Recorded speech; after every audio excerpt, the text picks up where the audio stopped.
তরুণ প্রজন্ম বা তরুণরা আছেন যারা এখনও বইকে ভালোবাসে, বইকে পছন্দ করে, বই পড়তে ভালো লাগে এবং তারা লেখালেখিও করে এবং তাদের লেখা আমি নিজে পর্যন্ত পড়েছি দারুণ লিখে এবং খুব চমৎকার লেখা তাদের আমি পড়েছি এবং আমি নিজেই অবাক হয়ে গিয়েছি যে এতটা চমৎকারভাবে লিখতে পারে এবং এতটা থট তাদের আছে, এতটা আন্ডারস্ট্যান্ডিং পারপাস মানে পাওয়ার তাদের আছে। এটা আমি আসলেই তাদেরকে কি বলবো, প্রশংসার যোগ্য তারা। এবং শুধু প্রশংসা না, আমি তাদেরকে অসংখ্য ধন্যবাদ জানাবো এবং তাদেরকে আমি এটাকে কন্টিনিউ রাখতে বলবো। এগিয়ে রাখবেন কোনটাকে, বই পড়াটাকে নাকি অনলাইন যেটা? না, দুটোই ইম্পর্টেন্ট এবং জরুরি আমার মতে।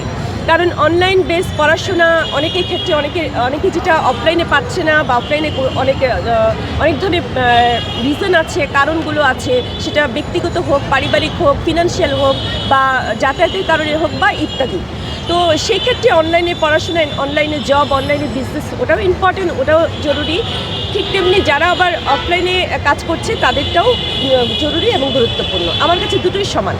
অনেকে বলছে যে দাম বেশির কারণে, হার্ড কপি বইয়ের দামটা বেশি কারণ নাকি বই পড়ার প্রতি আগ্রহ মানুষ কিছুটা কমিয়ে দিয়েছে। হ্যাঁ, এটা তো যাদের এটা হয়, এটা তো আমার ক্ষেত্রেও হয় যে দামটা খুব বেশি, আমার খুব পছন্দ হলো, ভালো লাগলো, বাট আমি কিনতে পারছি না।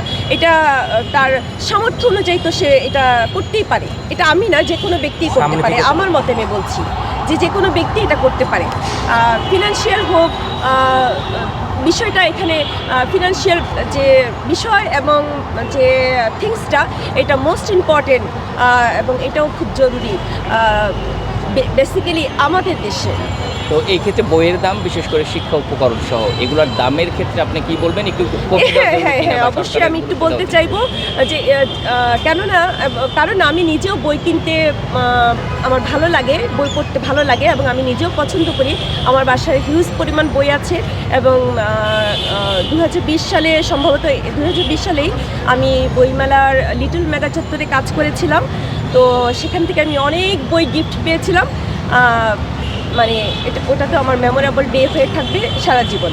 তো আমি আশা করব এবং চাইবো লেখকদের কাছে বা যারা পাবলিশ করেন তারা কিছুটা হলেও লেস দেওয়ার চেষ্টা করবেন, যারা গ্রাহক বা পাঠক তারা কিনতে পারবে এবং পড়তে পারবে, সুবিধাটা করার জন্য সবার ক্ষেত্রে।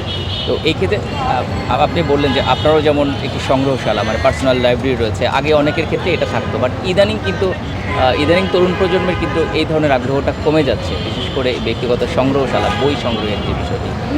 এবং আপনি এটা মনে করেন কি না যে বইয়ের যে জ্ঞানটা বা কি বলে হার্ড কপির মধ্যে যে জ্ঞানটা এখান থেকে আরোহণ করা, এটার একটা লংজিভিটি থাকে, যেটা অনলাইন থেকে আসলে অতটা হয়তো থাকে না। এই বিষয়ে আপনার অবজারভেশন? বই আমি তো প্রথমে এই অ্যান্সারটা আমি প্রথমে দিয়ে দিয়েছি, আমি আবারও তুলে ধরছি।